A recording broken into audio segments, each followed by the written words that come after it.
everybody, welcome back to another episode of the JoyPad Megan-less podcast. The JoyPad Sausagecast. Oh, it's true. Sadly. Yes, there is no Megan tonight, but with me, as always, is Tom and Mr. Michael Pinto. I am one of the other hosts, Mr. Michael Fleming, and before I get too confused because I'm wearing new headphones and I can barely hear myself, which is very new for me, I'm going to turn it to Mr. Michael Pinto. So hopefully I'm not screaming. Please confirm that. How are you doing? What are you drinking? And what games have you been playing? Can confirm you are not screaming. Good to know. I'm doing Can't well. Confirm you are. Oh no, we need another opinion, Megan. I'm good. I'm drinking just some water tonight. The holidays have passed, and I didn't gain that much weight. I didn't gain any weight actually, which is kind of my goal. You know, trying to lose the weight, not gain it, which I think most people are doing. But I have found myself drinking more soda recently, so I'm trying to get rid of that and just get back to the water. Have not been playing too many games because, again, holidays, and there were people visiting, and my niece was here, and she wants to play video games. That's always a fun experience. She wants to play Mario Kart, and I'm like, okay, no mercy, don't care. She's 5, but again, she's 5. So she's like, you won! And I'm like, yeah, I did. She's like, oh, I got 12th. And I'm like, yeah, you did. So that's usually how that goes. We played a lot of Mario Maker 2, Super Mario Maker 2, with 4 people. And that game is chaotic, would be the best word to describe it. Even playing Super Mario Bros. Wii, when you had 4 people on one screen in a platforming game is very difficult, which we all know as pro players of Ultimate Chicken Horse. We are pros. It's true. But I really think that's been about it. I played some Resident Evil 4. I'm almost done with that. The remake comes out, I believe, in March, so I'm glad I'm done with the original. Looking forward to the remake. And because Megan's not here, and I know she would mention it, the Dead Space remake comes out at the end of this month. And I am very excited for that. But I think that's about it for me. Oh, and Spelunky. Still trying to beat that game, and I don't know if it's ever gonna happen. Just play 2. No! Do it. I can't! I gotta beat Spelunky 1 first. You already bought it. I did. But Spelunky yourself to the chains of futility. Spelunky 2 is gonna be a multiplayer game. We're all gonna play that together, and it'll be even worse. Well, I'm also not gonna have it beaten at that point, so yeah, well. At least I'll be better than you guys because I've sunk like hundreds of hours into Spelunky 1, even though I haven't beaten it. This is true. That's about it for me, so I'll throw it to you, Thompson. How are you doing? What are you drinking? What have you been playing, etc.? How's the new crack habit going? So I'll get to that in a second. I'm doing all right. I'm drinking some tea. Still have the cough. Because Merry Christmas to me. As far as the crack habit goes, I have not opened it yet because I don't want to start it. I forget if we talked about this on the podcast before or not. My mother bought me Warhammer 40K figures for Christmas. And as I said to you guys in a group chat, you can't expect me to go down solo. It's a group habit. So I'm bringing you all down with me. But yeah, we haven't gotten together, so we haven't gotten a chance to start any of that. But one of these days in this sparkling new year of 2023, we will all become Warhammerheads, which actually sounds pretty cool. Warhammerheads, new band name. That's our third new band that we've come up with in the past 24 hours. Yep. What were the other ones? Sploink and Electric Mary? It was Squonk, actually. Squonk and Electric Squonk. Mary. Yep. So you heard it here first. Those are taken. As far as video gaming goes, I played a number of different games. I played a little bit of War Selection. I got to like the last 3 people in a free-for-all, and then 2 people decided to gang up on me in Industrial Age. While one guy was already getting attacked, he decided to declare a ceasefire with the other guy, and both of them came after me, which was stupid. APCs, surprisingly good at the beginning of the Industrial Age, and I did not know that, so I got wrecked. Which happens. I'm not very good at RTS games. We were just talking about that, but it's true. But I do enjoy from time to time. So I did that, played some Madden, played some Pokemon. There was that Cinderace raid recently, so I got carried by some guy that brought a Psychic Chicken in and did like a one-shot move, and I was like, okay, cool. I don't understand why this is so hard in a game for children, but whatever. So I got that guy, and I also got I think Score Bunny is the level 1 version in like a Wonder Trade. People will beat the raids, breed them to try and get shinies, and just trade them out, which is great. Same thing happened with Charizard. So I have both of those, and then I just stopped playing Pokemon again immediately after I beat that raid and got that Pokemon. It's at that kind of level right now where it's like, play a really hard thing, beat it, and then stop because there's nothing else to do. But that's fine. It's a good game. It's just trying to like draw more life out of itself. I played a little bit of Fire Emblem Three Houses, which I beat a while ago, but I started on the Dimitri path, and I'm further into that, but that was fun for a minute. Didn't play a whole lot of it, though. Played a good amount of Madden, as usual. And I actually broke out my Oculus the other day and played a couple games. I played Smash Drums, which I have, but they built a new mode to it, which makes it more like Rock Band, which is a lot more familiar. It used to be that you just have these like drum shapes flying towards you, and you would have to hit them in time, and it was really kind of hard to do. But the new one is basically set up with the grid that you know and love from Rock Band, and it makes it a lot easier, which is cool. And then the other one, which I'm not too ashamed to admit, I saw a commercial for a VR game called Poker Stars VR, and I was like, I enjoy gambling. Let me see what this is like. So basically, if you like playing like gambling table games, you can just do that for free in VR, which is pretty cool. It has like that kind of gotcha mechanic where you have to like you can spin every 8 hours to get free money, or if you run out, you can buy some. But they give you so much that if you're a reasonable person, you would never need to buy some, which is fine. I actually think it's pretty good because if you want to play that kind of game, it saves you from spending like way more money at a casino. So, and it's actually pretty good for what it is. Although I will say, for a game that's supposed to only be for 18 plus, there are a lot of children in there, and there's a lot of smoking in that game.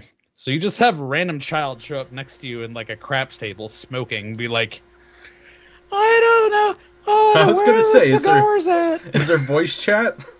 Yeah. Oh yeah. Oh boy. It's very voice chat. Yeah. This kid's just going like, "Where are the cigars? Oh man, I just lost all my money. I'm going broke." And I'm like, "Oh my god, get out of here, Morty. Go to school." Oh jeez, I just lost all my money. Oh jeez. Yeah, that's what it sounds like.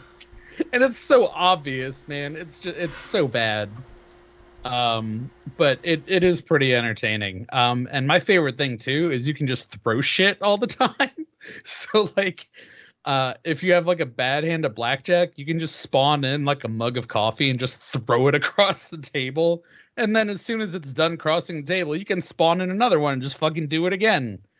I have a 6-shooter revolver that I can just blast at cards and shit. It's stupid, but it's funny. So I've been fucking around with that here and there. It's a good time waster. Like I have one other game that I've been getting big into, but I've been finding that like I enjoy having a game that I can put down whenever I want, but I don't want to, kind of thing. And that kind of game is easy to do that with. The other big one was I did a lot of Crusader Kings. So I started the Iberian Struggle, which is kind of cool. It has different like event parameters, and I just started beating everybody's ass out of Spain, so I would reign supreme. So that was fun. So with that, Senor Pinto. Appropriate since I was just talking about the Iberian struggle. I throw it back to you. How you doing? What have you been playing? I went already. It's Fleming's turn. Oh, man. Oh, what? It was Fleming! me. You. It was me. I'm Nice sorry. try. I'm still drunk on holiday cheer. That's fine, man. And the mirth of children in environments they shouldn't be in. Yes, indeed. Well, if I may go, if that's all right with you. No, it's not all right. right. I didn't say it was. So All right, so let me talk about what I was playing again. So, I've been playing some Spelunky. No. No, I will go, and I will say that tonight I am drinking an orange LaCroix, as well as water when I finish the orange LaCroix, and that's because I really wanted a mango Tom Collins the other day, and my friend Tom was not around to serve me one, so I found orange LaCroix in my house, and I was like, I'm drinking this. So I've been drinking a lot of them recently. Past, Me too. I have some in the fridge, so yeah, good stuff. Not as good as a Tom Collins, but close enough, I guess. Kind of, not really. Anyway, games. Let's see. I received some games from our good gaming friend. I'll describe him as Gaming Daddy. He sent us over some games. Thank you so much, sir. Greatly appreciated as always. I received Spider-Man Miles Morales, which I hadn't played yet, and I had talked about multiple times playing through the others. So I actually finished that like a week and a half ago now. Like I finished it really quick because the game was like 4 hours long. I swear to God. It was a small game. It is a very small game. And since I had just played Spider-Man and had been playing Spider-Man again through the hardest difficulty, I was like, this is going to be really easy, I think. And I knew, like you said, the game was short, and it was so stupidly short. And at one point, you're fighting your friend. I'll just leave it as that. And she says, like, why are you still fighting? And he goes, because I'm Spider-Man. And I was just like, oh, God. Yeah. You know, like that kind of text where, like, for some reason, the writer's like, you know, this is such a empowered moment in like a moment he truly becomes his own Spider-Man. And it's just like, no, it doesn't work. Don't do that. But yeah, it was an okay game. I didn't like it felt like a DLC, and I was reading online that a lot of people said it basically was like a DLC because they wanted to focus on the next game they plan to put out or something, but I don't know. I also received from our gaming daddy, our gaming friend, I received Uncharted, which I haven't started yet, but I plan to play through that. Uncharted's cool. Yeah, I've heard it's really good, and I had it on my wish list, and it came to me in my email. So is that the bundle? I don't know. Like 1 through 3, or is I think it's just the first. I don't know, honestly. Okay. I have not opened it. Oh, it's the Legacy of Thieves collection, so I believe it's 1 through 3, right? Well, it might be even more than that. Yeah, I don't know. A long time ago, they did like a remaster, so that's where I kind of got into it. It was like 1 through 3, and then 4 was a standalone game at that point. Yeah, it is 124 gigabytes, so that's going to be fun to download. It's a lot of it's that many games. It's multiple games. It makes sense, but wow, that's a lot. Yeah, I think it's like that remaster of it, and I never played it all the way through, so it was on the wish list. It came to me, and I'm going to play that next. I've also been playing Hearts of Iron, and this is like a short topic, I guess, so I'll just quickly touch on this. So I was considering playing it again, and I was like, I don't really want to play just like the base game. And Crusader Kings, I don't think has gone through this yet, or doesn't have this exactly, but in a lot of Paradox games, you have a lot of DLCs and other things that they put out, and like it's dozens of them, and they all cost like $20. Yep. And I'm looking at it, and like I look up like what people recommend, like which one you get or whatever, and like people are like, oh, you know, the best way to have the best experience obviously is to have them all, but if you can't afford them all, or you don't want to do the subscription thing they have, which is like $15 a month or something, $10 a month, I forget exactly. You know, then these are the 5 we'd recommend. It's like $100 or like $50 before you have everything. So my topic, and again, this is a shortened topic, is I looked on like G2A, for example. You could get all those DLCs for like $15 total. And I'm just like looking at that cost going like, Paradox is a huge company. These DLCs are not worth $15 each. And if I can get them for 4 each, should I do that? So I'm just curious because like I know a lot of times next topic. Yeah. Okay. Yes, next topic. Well, because I know a lot of people sometimes say like, oh, you use G2A and it's like, or someone like that, and it they get their games often because of like demo like kind of things, or like it's a YouTuber who sold their key or something. So I was just kind of curious what you guys thought. If they're what, the key showed up somewhere. I'm not opposed. I feel like if it's an indie developer, I feel a lot worse about it. Yeah, If it's a big company like Paradox, where like these DLCs have been around forever and they should be marked down, and they should honestly just be like base inclusions. If people are saying like the game to have like the true experience, that you should just get those included. Like I'm kind of like, so I was just kind of curious. I still think expansion packs are weird. I mean, I know the concept has been around for forever, but I still remember feeling like with StarCraft and then with Warcraft 3 that it was strange that there was this new content that you could only get with an extra purchase for the game. Like it felt like stuff that should have been there already. Well, so something like StarCraft I don't feel as bad about because usually there's like a campaign or other things coming with the next game. I agree with that. But it's almost like another piece of the game. But something like Hearts of Iron, I think Victoria 3 is going through this at this point.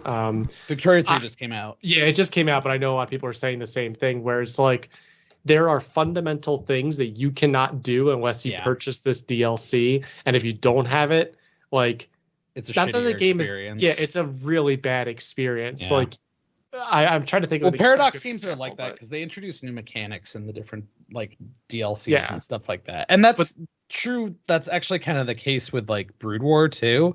Because like medics didn't exist in the base game of like StarCraft.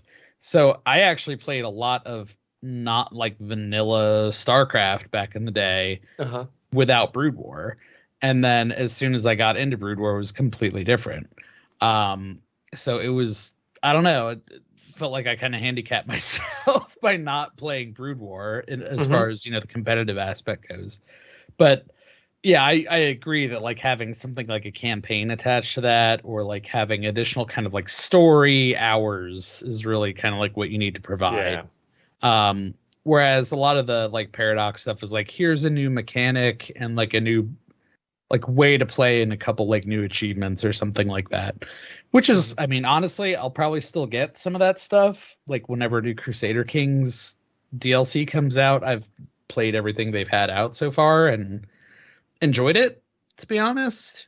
And I think it does make the game better, but I also don't fault you or anyone else for being like, it's overpriced. I'm going to pursue other means of playing it.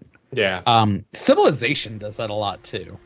They have a lot of like Civ packs and stuff like that, where you can buy new civilizations now. I think they've actually gone to more of like a free to play, like buy DLC model, which I was not a fan of when they started doing that. But I kind of did the same thing when they just kept moving to like new Civ games, because I already had like a fairly recent one when I had 5, and then they came out with 6, like stuff like that.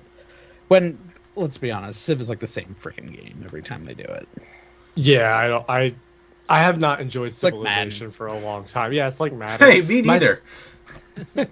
My thing is this, just like I like to buy a game, get the content that you would expect, and they can fuck off. Like that's fine with me. Kind of thing. And if they put out a new game that has new content, great. I don't really like the fact that they're like, oh, we've put out 20 DLCs and 8 of them you absolutely need to have a fun experience. And, you don't want to do that. Well, then buy it's like $5 to $15. I forget exactly, but $5 to $15 a month for a whole year. So it's basically like buying the game every year for that reoccurring revenue, baby, that they want. And it's just like, I'm just like, I don't like this. Like, it's just not the way I want to acquire my games. I want to have the game and it's mine. And yeah. So I guess you're not a big fan of those day one 80 gig patches. No, I'm not like, I don't like it, but I understand that a game like the game's sizes are getting so big that it kind of makes sense. And like if they're fixing things that are going to be critical errors, a la Cyberpunk, But for then example. why is the game out? Well, because I guess I agree with We you. need money now. I guess I agree with you just in the case of like, if there's like a printed game, then it's like, I understand why there's a big patch. I agree with you though, if there's an online game, like why isn't all that just initially included? Why does it take a day or whatever for them to fuck everything up, and then 24 hours later you get that 80 gig patch? But I don't know, man. Game sizes have also gotten ridiculously sized as well. At this point, Yeah. it's like 200 gigs a game. It's like, oh my god, Yeah, so big. You were just talking about Uncharted.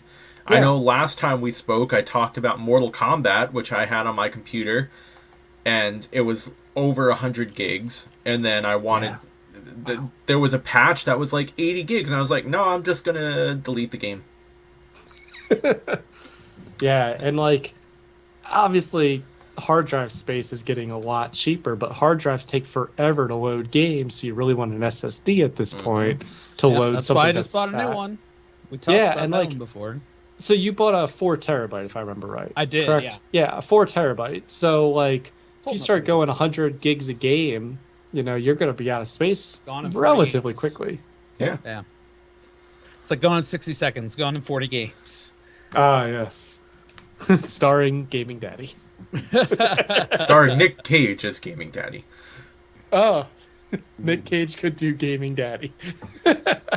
I mean, anyway. on the other side of that, I will always talk about how Stardew Valley was a very pirated game, and then people felt bad about it, and then they're like, I want to actually pay for this game. And a lot of people did that. Minecraft is the same way. And there's nothing wrong with that, in my opinion. I think it's a trend that happened with music first. Yes. And I think gaming is roughly the same way, which is... Thanks, Lars Ulrich. Yeah, fuck you, Lars Ulrich. I don't think there's anything wrong with that, though, because it's basically just saying, like, I want to try before I buy, right? I don't want to commit $60 to something that I might not like. And I think the refund opportunities that we have in Steam kind of help with that. But, if you can't pursue that avenue, or if it makes more sense, you want to try it for longer, I don't think there's anything wrong with that. That would actually be like a really clever yet ultimate dick move, to have a game that's super polished for the first, like, 25% of it, and then it just goes to shit for the rest. It's like those memes where it starts off as a really well-drawn horse, and then by the end it's a stick figure. Just do that in game form. But by the time you play past 2 hours, all of a sudden it's like, well, this game's poop now. But, Well, a lot of games actually have that happen to them too, though, right? Well, like that's a thing that's I get really it. big in, like, that's a matter of videos, opinion too. Like, there's a lot of, like, VHS videos that were made back in the day with an appealing cover that's, like, let's say similar to Indiana Jones, and has, like, the first 10 minutes are really high quality, and then the rest of it is two dudes talking in a room.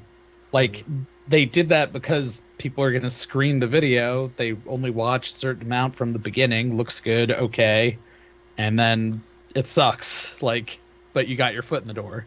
Yep. So, as a naive child, I bought many a CD off the basis of one song, and then the rest of the album was poop. I'm looking at you, Taproot. that's why it's so important, like, especially in music, to, like, try before you buy. Because I don't know about you, but I sure had a limited money pool when I was a kid, and I did the same thing. Like, I had Dave Grohl's death metal project Probot recommended to me, and I was not into that at the time. Like, but I bought it, and I had no recourse for it. Like, I listened to it like once or twice, and I was like, this isn't for me. Like, I would rather have a Megadeth album or whatever at that time. But as the internet got better, and I could kind of, like, pick up music over time, and what I would do, and mostly what I still do, I'll listen to something once or twice, whether it's on Spotify or Bandcamp or even a download in some cases, and then if I like it enough, later on I'll buy it, normally on vinyl. Yep. I think me too. In regards to like games, I think the 2 hours is good for a game like a Resident Evil or something, Right. where it's it like really depends on the story game. driven. But like something like a War Selection, StarCraft, any kind of RTS, it's like You get to play a game and a half of War Selection, and it's exactly. like, I don't know, now, man. granted, that game is free, but like what I mean is like, let's say you have a terrible experience. You don't understand like the civilizations you can play as or the races you can play as, and you have like dickhead teammates, and you're like, I don't want to buy this. Like you would think that those games would want to go like 10 hours, but I think a lot of them are also transitioning to free to play at this point, and then like purchase in the game. So they're finding other ways, but I know that the 2 hours wouldn't work there. I think there's a question at that decision point though too, which is this the game that you want to keep playing, even though you might have had a bad experience? And if the answer is yes, you're going to pursue the purchase because you want to get better and you want to play it. But if the answer is no, and you're going to stop playing the game. That's true too. Yeah. And like I have used the refund thing once. For Resident Evil 7. Is that what you used it for? Or no, you said you used it for. I don't know if it was 7 though. I thought it was. No, yeah, you said it was. From what you explained to me about how it went, it was 7. It was first person, and you went into like an abandoned house, and yeah, that's 7. And then I was like, because I think I got it like for full price, and I was just like let's just say $50 or whatever, and I was like, am I really gonna do I really want to play this for $50? I was like, not really. I was like, I'll wait till it goes to like. But if you play in VR, they feed you human meat. I don't. I got it. Tom barfed. It was terrible. Tom barfed. He didn't actually barf, but I came close. I had to take that headset off, man. Yeah, I did too, but not because of the human meat thing. Just because VR makes me really barfy. I think it was a combination because I had been walking around before then, and then they were like, "Here, gross stuff gets shoved into your face," and my brain was like, "Nope." What really needs to happen is they need to make that like a full 5 sense experience where like that's happening and someone's there like shoving a meatball into your mouth. It was enough. I get the association when I do stuff in like VR, so things like that I actually kind of like feel a little bit. Yeah. And that messed me up. Doesn't that also happen in Telltale, The Walking Dead? You get fed human meat? Like if you don't... You do get fed human meat, but if you play your cards right, you don't actually eat it. Yeah, I remember. But you can eat it, and then like later on you can like say like, I ate human meat, you dickhead, or something like that. I forget the exact line. Yeah, I think it's literally something like, you fed me my friend! Because you find the guy upstairs with his like leg sliced off, and you're like, oh no! Yeah. I forget the line. Made you eat your parents. And like I'm pretty sure it comes back up in the third one as well. If you play like through the whole series or whatever, I'm pretty sure it comes up again if you eat it, which is really gross. But I don't know. That's pretty funny. Those games are good. I liked those games. They are very good. They gave me all the feels, man. Yeah. I don't think I've gotten a refund on Steam for anything. I was like scrolling through my library, and I cannot think of any game that I've looked at and been like, I had a terrible experience with this and I demand my money back or anything like that. I haven't either, but I also know that I have like hoarding tendencies. So like I've never like traded in a game full stop. Like I've never traded a game back into like GameStop or whatever. Mm-hmm. See, the funny thing is, and I think we've talked about this, I used to do that a lot. And now you have regrets. Well, it was a function of the fact that I had no money as a kid. So it's like that was my only source of new game, was to trade an old game. That's another thing where, like, I and pretty much everyone else on this podcast differ, because I'm perfectly happy to play the same game over and over again in many cases. I used to. Well, I do play Madden over and over and over again. Yeah, you do. Doesn't matter if you buy the new one or not. You're just playing Madden over and over again. Very, very true. The only thing that changes is the rosters.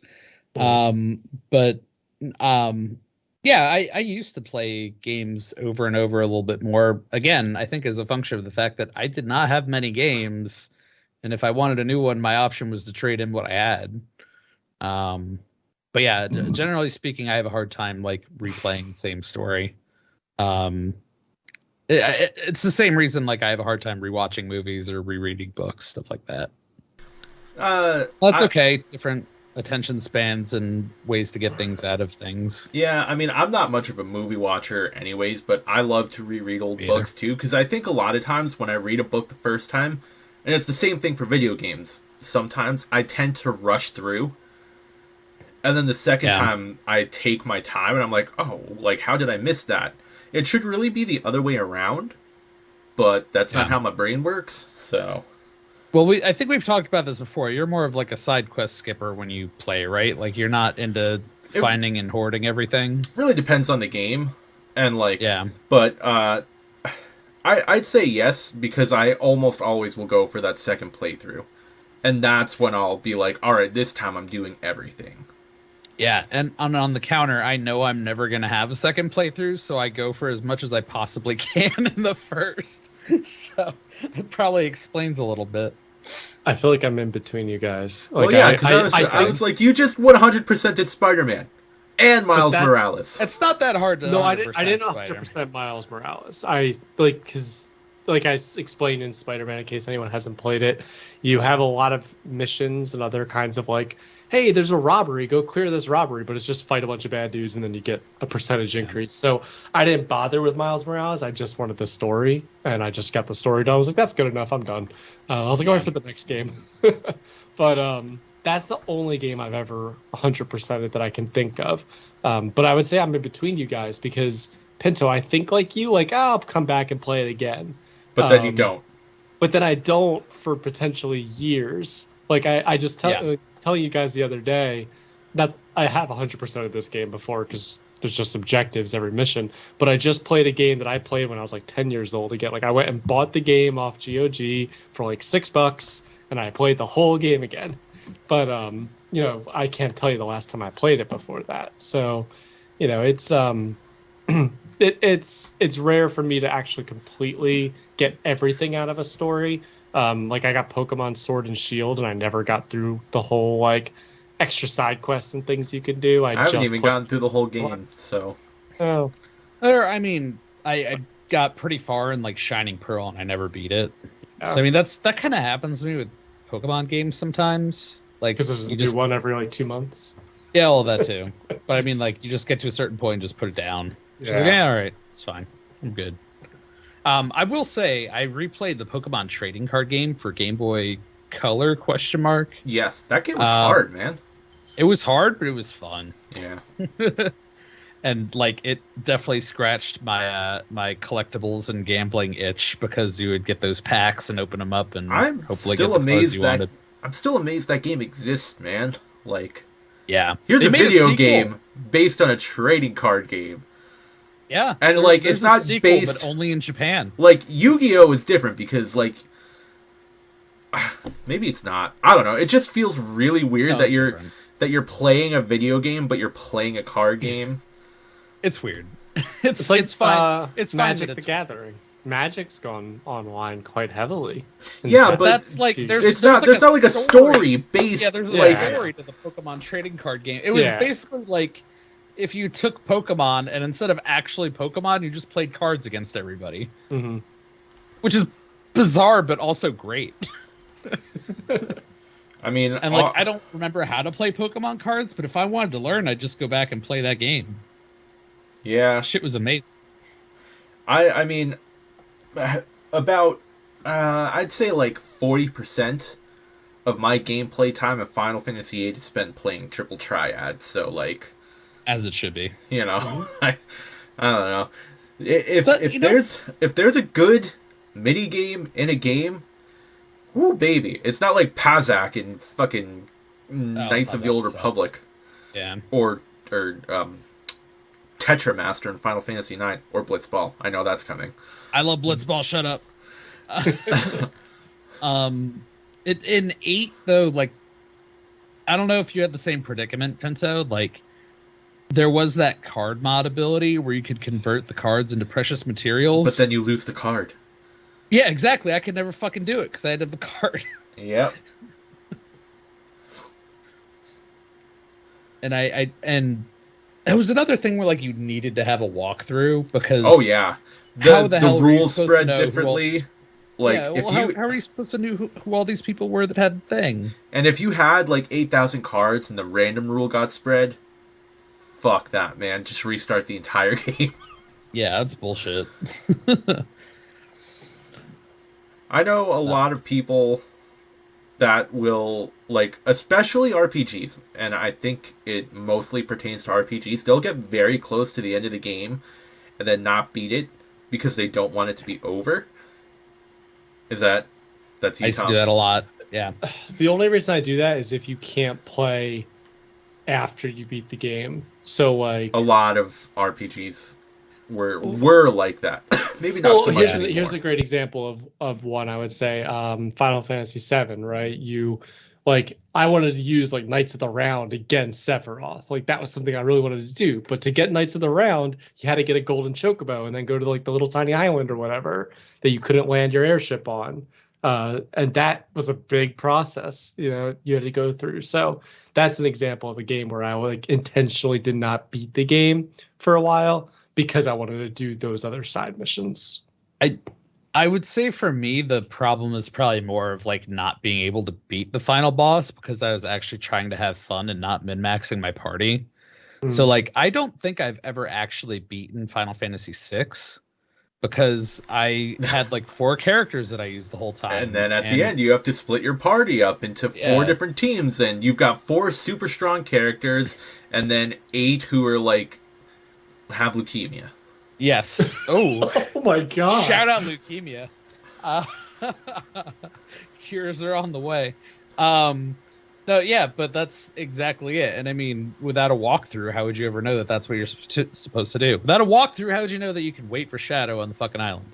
Yeah, that was another one. My sister never beat the game because of that.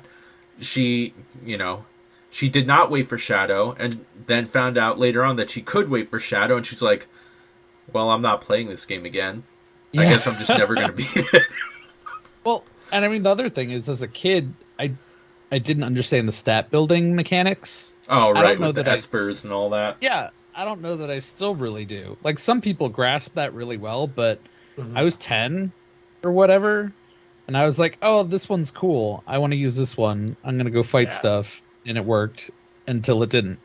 Well, it was also weird because, like you said, there was a stat bonus. So for anyone that never played 6, it was like if you have an Esper equipped and you level up, you get the bonus that the Esper gives you. Yes. So, for example, it was like plus 10% mana points on every level up if you had, let's say, Shiva, the Esper.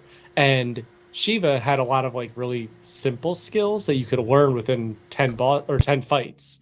And it's like, who wants to keep that when you want to go put on Ifrit and get the fire skills too or something? So, a lot of those things you weren't really thinking about. And then, like you said, Tom, there's min-maxing where it could be like, all right, I'm about to level up and I'm trying to get my magic power to 99. So I'm going to de-equip this Esper for this battle and then re-equip the one I want, when I do level up. So like there got to be a lot of weird stuff. Also, I personally never we were 10. that. And we were 10 years exactly. old. Yes. Games need to be catered to 10-year-olds more. That's all I'm saying. Well, I'll just say I have spent 33 years on this earth, and I still don't understand the fucking Zodiac system from Final Fantasy Tactics. That system is so deep. And I have like the Prima's official strategy guide, and I've like read walkthroughs, and I'm like, I still don't get it, man. Like, I barely get the Brave Faith system. That one's easy. More Brave, you hit things harder. More Faith, you cast magic harder. That's it. But yeah, it also impacts your healing. So like, if you have low faith, you don't get as much healing from spells. Yeah, spells. because you don't have enough faith that the magic is going to heal you. You just got healed. Shouldn't you fucking be a believer automatically? Do you I think it remember the makes your magic, faith sir? go up, though. I think it does. My favorite Wow. part of the brave faith system, though, is that if your brave gets too low, your character turns into a Turns chicken. into a chicken. And if Hell your yeah. faith gets too high, the character will automatically leave your team and be like, "I'm going on a pilgrimage. Goodbye." God, Never That's real. real. Happened to me. That's real. Never happened to me, but I did know that. Yeah. it's time. Beowulf had his little chicken spell. I'm going Great. to find Jesus. Goodbye. I'm I am just- Jesus Christ. It's yeah. It was an interesting system in that game. Interesting, yeah. But yeah, I think just a lot of games. It got very hard, especially the JRPGs. By the time you get to like that final boss, so like Wild Arms is one I remember a lot. The original Wild Arms, because spoiler alert, there's like a random alien spaceship that you're in at the end, and everything's real fucking hard. And I was also like maybe 12 at the time I'm playing this, and you have the same 3 characters the whole time. You're leveling up all the same stuff, but you just get into those long, protracted battles where you have to have a deep understanding of weaknesses and trade-offs and statuses and all this stuff. And when you're 12 and you don't have a strategy guide, it's not there, man. I think that's like, I think that's an interesting thing that's kind of happened with all games, but RPGs in particular. I feel like older games were paced much better, where like you didn't have to grind, you know, you could just go through at your own pace, and maybe something would be a little more difficult, but then it's like, oh, let me gain 1 or 2 levels, and then you're fine. Whereas, I don't know, my biggest example is everyone's favorite Final Fantasy 13, where like if you didn't max out your, what was the system called? Like, Crystallarium. If you didn't max it out and like you got to the end of the chapter, the boss would just like wipe the floor with you. That's stupid. But if you went, you know, if you went through and just kind of didn't max out your thing, you'd have to go back and grind to finish it. Yeah. To stand a chance to advance in the game, which I don't know, man. Not the best Final Fantasy. I think there was too much in that era of gaming that was getting taken from like the World of Warcraft MMO model, which was basically just saying like, if you don't find the exact timing and do everything exactly right, then you're fucked.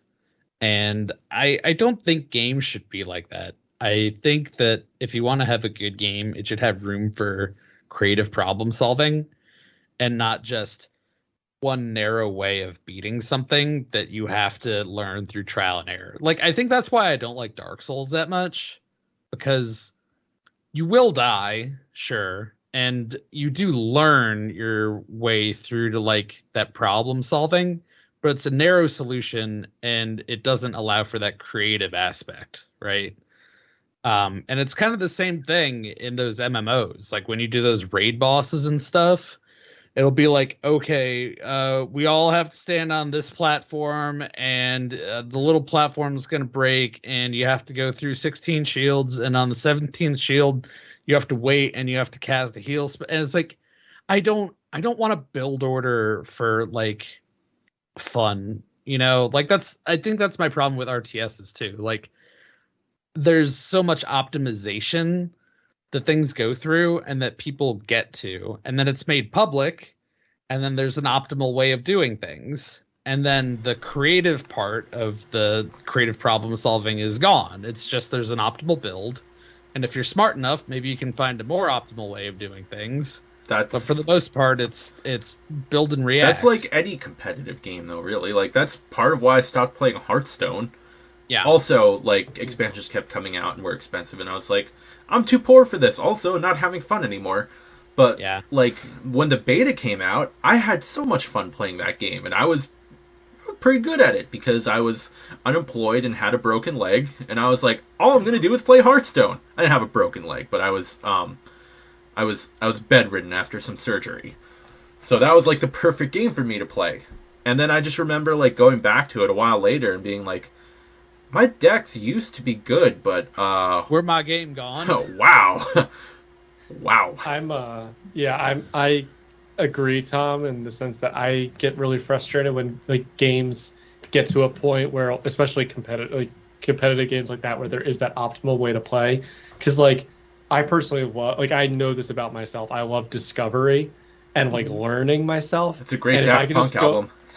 yeah, it's great. It is a great Daft Punk album. But if I just go like onto a game, I can start to learn like, oh, okay, I do this and that gets a little bit better, and I like doing that.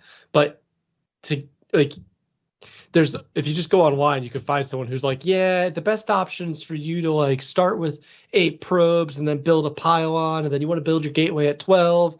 But if you do 11, you can time it a little bit different, and like I find it really cool because like if you watch someone who's so mechanically perfect and like has really thought out their strategy, it is really impressive.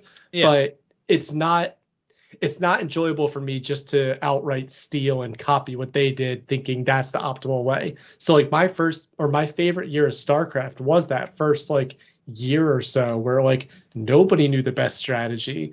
And then like there was really cool strategies came out, like Mass Reaper was really cool. I was about to say, we knew the best Someone always strategies. called it that. Tom's was build barracks before supply depot. Mine was build one supply roaches. And yours was probably build sentries, because, man, you remember early sentries? Like, beta sentries? So Woo! especially if you were able to click fast enough and do the 4 fields around their army and squish them into a little, like, A little pile, of units. Yeah. So much fun. Such a fun time. But yeah, and then things change, and then strategies change. Yeah, and then, the optimization kind of sucks the fun out of games because everyone wants to be competitive. Man, I just want to have fun with my friends. Yep. Well, and that's why Same. like I don't like if a game is so hard that you, like not competitive. I'm talking like an RPG or something. Like the game is so hard that the only way to win is to like optimize things. Like I want to be able to make the character who's traditionally going towards like a speedy kind of character, like a thief. I want to make him a really strong magic caster, and like I want to make him more like a spell caster than using any of his stealing or fast speed ability. Like that's just kind of how I do that stuff. But if the game's so hard that I have to like go with the optimal play in a non-competitive game, I think that's ridiculously like dumb. Yeah. Like that just doesn't make any sense. Well, and I'll throw it to the tabletop too, because I think you guys have both played like D&D or D&D similar kind of games. And what I actually like is that there are a lot of builds essentially that you can pursue for optimization. If you go on the Wizards of the Coast forums for D&D, there are tons of threads for like any class. It's just like, these are your optimal skills. These are the ones you should completely ignore, yada, yada, yada. And it's like, well, yeah, that's true if you're going to go for like just straight combat, whatever. Min-maxing. Yeah. But with a game like that, there's a lot of creative flexibility too if you're playing with the right people. So you could be playing Superhero Man, and one of my favorite things that ever happened was I built a character that was super tanky, Warforged, very heavy, had like an AC of 23, and like almost nothing would pierce his armor. He fell in a hole. He's very heavy. We spent like an hour trying to get him out of the pit. It's like, it's little things like that that add that creative element and really make it memorable. Like, who else remembers falling into a hole and like having to get out of it in a game when something like that happens? So, min-maxing can play in different ways when you have that creative flexibility. And I think video games are still catching up in some of that regard, because obviously when you're playing D&D, you have a whole lot of like, you can mold things as they go, and you can think outside of the box. You don't just have the programming running things. But I think that's the next kind of big thing to look out for, is more of that and trying to incorporate that. Because I agree with you, Fleming, that sense of discovery, and whether it's discovering new things in a story or discovering a new way of doing things or thinking about things to do a challenge, that's where I get a lot of fun in my games. Mm-hmm. Yeah, and the best, most memorable, like I'll go back to competitive here. The best, most memorable competitive moments is someone really thought outside the box and came up with a strategy that no one thought would ever work. And the one that comes to mind first for me is Bisu in StarCraft in 2006, I believe it was, when he came up with the idea of, well, I can go with these very expensive only shoot air units, Corsairs. The Corsairs, yeah, and I can make this, with speed, the Zealots, and together those are going to lead to a really strong attack. And up to that moment, no one had ever thought, oh, you can fast expand as Protoss, play super defensive, but then immediately reverse to like a very speedy, fast, mobile build. And the best Zerg in the world, and the best player at the time in the world, fell apart and lost I think it was 4-0, but I don't know if it was like 3-0 or 4-0, because I don't remember if it was a best of 5 or 7. But just like absolutely destroyed him, and he couldn't figure out how to stop it. Like, that is so cool to me when people think outside the box. So like, it gets harder as games get more and more fleshed out competitively, competitive games. But when people do find those things, it is really cool. It's just, it becomes less and less frequent as the game gets more and more discovered. Yeah, top level, if your game is a good game, people will continue to find new counters and strategies at that top level, which is really cool.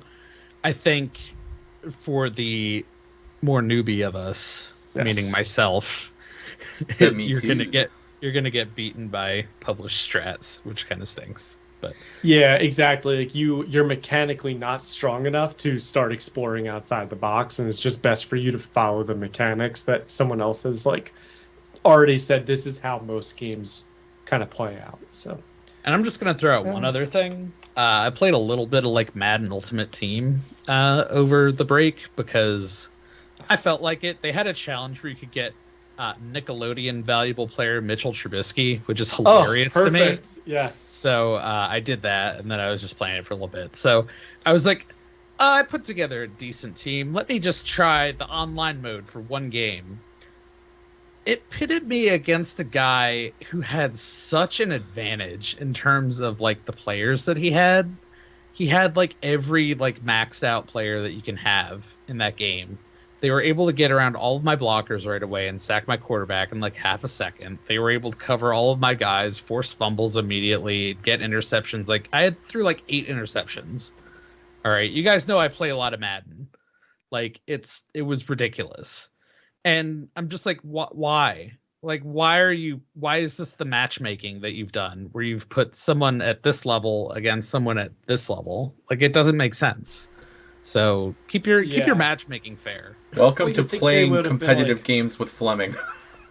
Well, yeah.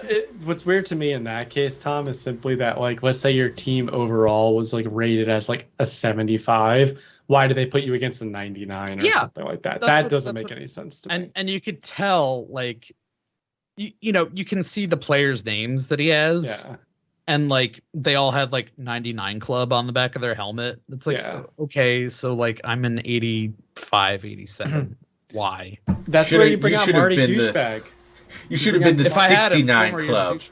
Nice. Hey. Yeah, you need your super overweight running back or something. Yeah, where was your team of Atomic Supermen? Yeah, they're only in my single player offline franchise, sadly. So. Yeah, I started a new one though, so I'm having a little bit of fun with that. I mean, I'll wait till the game becomes $5 again. Yeah, that's a smart choice. I've never really. Honestly, I would just wait for next year. Yeah, I've never really played like any of the WWE games online because I don't care to. I'm not super competitive, but like I'd like watch whatever, and like everyone always makes the same dude. It's always a super buff super jack dude covered in like tribal tattoos with long black hair and like a Jason mask. And I'm like, everyone just makes this, or like Goku. And I'm like, guys, please be more creative. One of my favorites was someone made Skeeter from Doug once. And I was like, that's it. That's the one. Oh, that's funny. Wow. Oh, they should have made like the Doug theme song, his music to come out too. I think there was a Monster Factory where they made Gritty as well, but they didn't call him Gritty because copyright. So I think they called him Sweet Gene. Sweet Gene.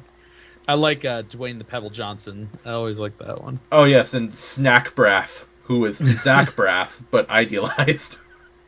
That's right. Yeah, I can't imagine that as a competitive online game. Oh, me neither. Wrestling itself is such a like pageantry. It's fixed. Like, yeah, Mhm. it's theater. Like, how do you make theater competitive? I don't know. Let's get Lin-Manuel Miranda on the horn and see if we can get it figured out. Ooh, someone's got the line. You got the black phone that goes right to him. I wish. Also, Yeah. I don't know if we've ever brought this up on the podcast before, Tom, but back in fucking like 2009 when we were in college, I dabble in professional wrestling, as has been mentioned before. Now is about the season when I start to get back into it because WrestleMania season's coming up. But Tom came over to my apartment, and there's a wrestler named Sheamus, who is a very pasty Irishman with red hair. But someone had a sign that just said Sheamus. And that was like 10 years ago. He's still active, and I still think about that every time he comes on screen. I'm like, it's Sheamus. I think about that every time I think about wrestling. I also think about the fact that we didn't understand it for a good multiple hours, if not days. And then one day just went, oh, like anus.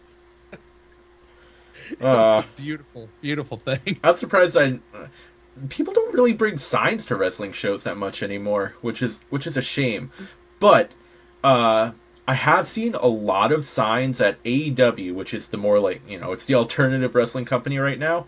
A lot of signs about like release Mother 3 or remake Golden Sun. Just like all these signs about like remaking or re-releasing like classic RPGs. And I'm like, why is this the target audience? What is happening?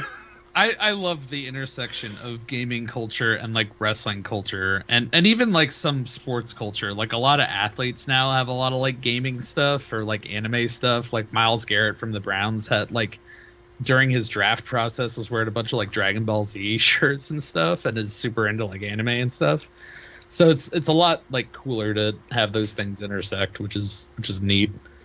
I actually really liked. I think I told you, Pinto, I was on a work trip and just had a little bit of a layover before getting on my flight home, and I happened to watch wrestling that night, and the New Day came out and they were in Power Ranger costumes. Oh yeah, was that White Ranger and one was Green Ranger, and I was like, this is awesome. Was that right after the unfortunate passing of JDF?